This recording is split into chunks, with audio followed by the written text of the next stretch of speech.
Alors bonjour à toutes et à tous et bienvenue dans cette petite vidéo qui sort de d'habitude, une vidéo réaction un peu sur le vif sur deux sujets qui m'ont piqué cette semaine.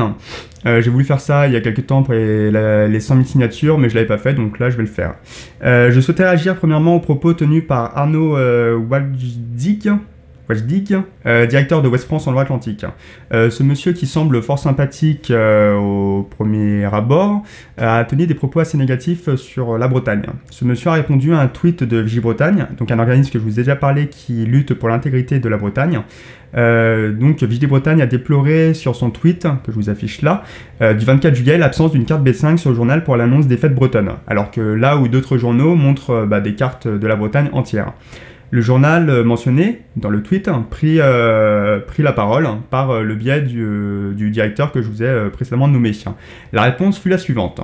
Nous parlons évidemment de la région administrative, qui correspond à notre découpage et c'est notre choix. Maintenant, peut-être a-t-il fallu que vous soyez plus de 50 à manifester dans l'hôtel de département au moment du débat sur la réunification. Je dis ça, je dis rien. Bon.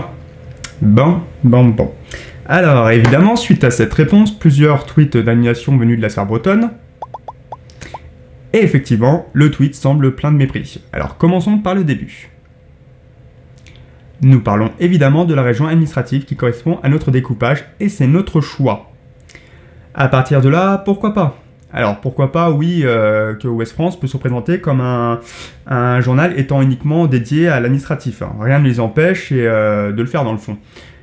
Mais de mon point de vue, il y a comme un souci là-dedans. Donc, alors quand Ouest France parle d'infos pour la région Bretagne, il ne parle pas en disant la région Bretagne ou la région, en général. Ils utilisent le terme Bretagne.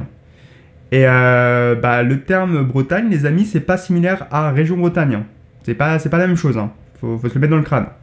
Ainsi, en utilisant ce mot pour désigner seulement la région administrative, ils faussent la donne. Ils mettent dans l'esprit des gens une idée. Ça lance dans leur esprit que la Bretagne et région administrative Bretagne, c'est synonyme. Alors que pas du tout. La région, c'est un ensemble structurel qui s'occupe de l'administration, alors que la Bretagne, c'est une région historique, inamovible depuis son rattachement. Mais ça, ils en ont conscience. Je suis quasiment sûr qu'ils en ont conscience et que Arnaud en a parfaitement conscience. Et c'est là qu'il y a un souci parce que soit on est sur la désinformation, soit on est sur la propagande. Alors dit comme ça, je sais que propagande, ça peut faire rire, ça peut paraître absurde, mais l'utilisation des mots et des idées véhiculées par ces derniers, c'est vraiment quelque chose d'important et on sait les utiliser. C'est pourquoi je suis absolument pas d'accord avec cette posture et Arnaud n'assume pas du tout ce qu'il fait ou il joue simplement au con. Et je suis désolé d'utiliser un terme comme ça. Donc oui, c'est votre choix. Mais si vous êtes vraiment journaliste, il faut faire de l'information correcte. Et pas employer des mots à tout va comme ça vous chante. Mais bon, droit dans les yeux, je pense que ce problème en fait, c'est pas réellement de leur volonté. Si on regarde au niveau des subventions versées par exemple en 2017, Ouest France a été aidé à hauteur de 4,5 millions et demi d'euros. En 2015, c'est 4 millions d'euros, un peu plus de 4 millions d'euros. Alors donc, on voit qu'on voit que Ouest France ainsi que tous les autres journaux en France, les gros journaux, sont sous perfusion. Ils sont tenus un petit peu par le petit bout là, par l'État et en fait ils peuvent rien faire, juste être un instrument de l'État. L'État qui est le grand Manitou de l'administration en France, hyper administratif et c'est un peu un outil de propagande entre guillemets. Donc sans compter en plus les aides régionales, donc ici Ouest France, Loire-Atlantique, aidé par les Pays de la Loire. Puis quand on sait que les Pays de la Loire ont fait en sorte de retirer toute mention de la Bretagne, documents officiels, etc. par rapport à l'Atlantique, en fait ça prend tout son sens. Donc Arnaud, imaginons qu'un organisme privé vous donne, je sais pas moi, genre 5 millions d'euros ou 10 millions, mais qu'en échange vous changez votre ligne concernant la Bretagne, je suis sûr que vous le feriez. Mais sûr et certain. Je suis prêt à me couper la main pour ça. Bon, puis ensuite on va passer sur la petite pique pathétique à la fin, où vous faites mention du vote qui s'est fait à la va-vite par rapport à une consultation demandée par plus de 100 000 personnes, ce qui représente quand même 10% du corps électoral de l'Atlantique, ce qui en fait une des demandes de ce genre les plus plébiscitées en France. Mais bon, ça c'est pas grave, on préfère mentionner ce qui nous arrange. Puis bon, après, hein, le vote qui a été fait un jour au pif, le matin. Après, hein, toutes les autres manifestations qu'on réussi, qu'on fait venir des milliers de gens, enfin, toutes les pétitions qu'il y a eu en ligne et tout ça, bon, on s'en fout totalement. Je pourrais quand même vous rappeler comme quoi que cet argent qui vous a été donné gracieusement pour subvenir à vos petites lignes édito là, il vient de nous aussi à la base. Hein. Donc ça serait bien quand même de nous respecter un minimum.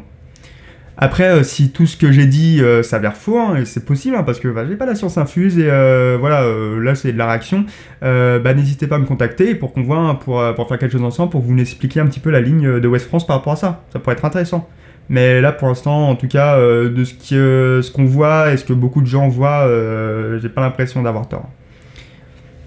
Enfin bon. Donc là, ce sujet est clos, que j'ai clos sur les aides de l'État, et on va passer à une affaire d'autant plus importante et plus ou moins du même calibre. Il y a quelques jours, le 23 si je dis pas de conneries, il y a eu des annonces qui ont été faites à propos de la création d'une charte pour les derbys bretons. Alors vous savez, les derbys bretons, alors ça concerne le foot en l'occurrence, donc c'est des matchs de foot qui opposent les équipes bretonnes entre elles. Alors je suis pas du tout passionné par le foot, mais franchement ça m'avait super hypé, j'étais grave chaud. La charte promettait de faire de chacun de ces matchs de réels événements bretons avec tout un bagage d'animation. Donc on trouvait le plus grand Gwenadu déployé en début de match, l'hymne breton, des bagades, la distribution de drapeaux, donc des petits Gwenadu aux supporters à droite à gauche. Donc vraiment ça promettait d'être top. Cette charte a été poussée par, entre autres, produits en Bretagne, et les 5 grands clubs étaient partants. Pour mettre en place cette charte, il y avait le FC Nantes, le Stade Rennais, le Stade Brestois, le FC Lorient et Guingamp.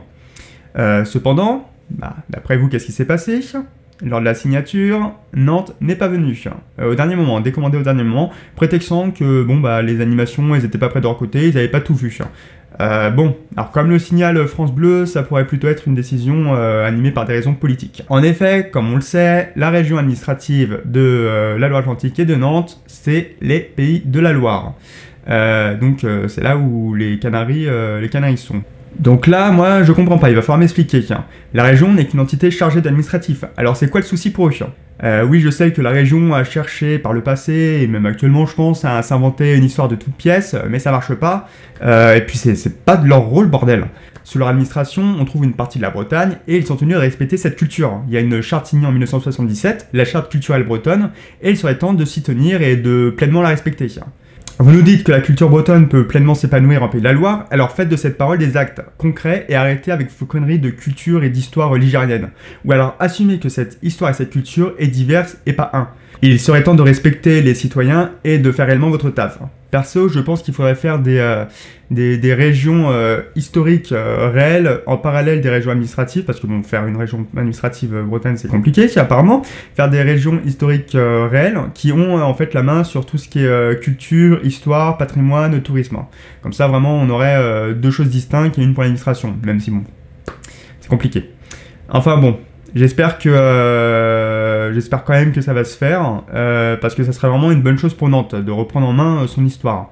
Déjà que chaque rencontre entre ces clubs bretons, c'est déjà un derby breton en soi, il y a déjà des admissions qui se font de par les supporters ou autres, mais c'est vrai que là ça serait encore plus top, il y aurait plus de moyens mis dans ce sens-là, et ça ferait vraiment des événements super intéressants et positifs pour la Bretagne. Donc en tout cas, moi de mon côté, je vous laisse réagir dans les commentaires et me donner votre avis sur les sujets que j'ai abordés. Je sais que la vidéo est différente de d'habitude, mais je voulais vraiment m'exprimer là-dessus, je voulais le faire pour les 100 000, mais je l'ai pas fait, je n'ai pas pris le temps. Mais voilà, après je suis sûr que j'ai oublié de dire un tas de choses et qu'ils vont me revenir après, je vais être là en mode putain fais chier, j'en ai pas parlé de ça, mais il y a l'espace commentaire pour ça, et je serai présent pour communiquer avec vous. De toute façon, je suis aussi sur Twitter et je lis déjà pas mal de réactions et je vois que tout le monde est plutôt déconcerté par tout ça. Alors moi, il me reste plus qu'à vous souhaiter de passer une bonne journée, et je vous dis à très bientôt. Salut à tous, c'était Corver.